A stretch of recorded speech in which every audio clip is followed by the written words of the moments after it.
we divide 491 by 2 in long division method. 2 times 2 is 4.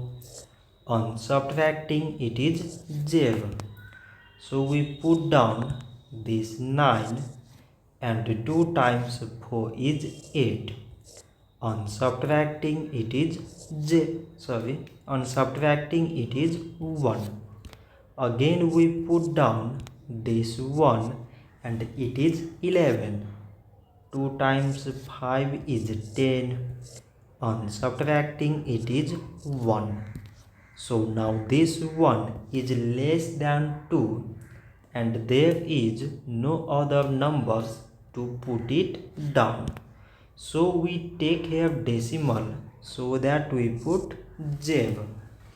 So it is 10 and 2 times 5 is 10.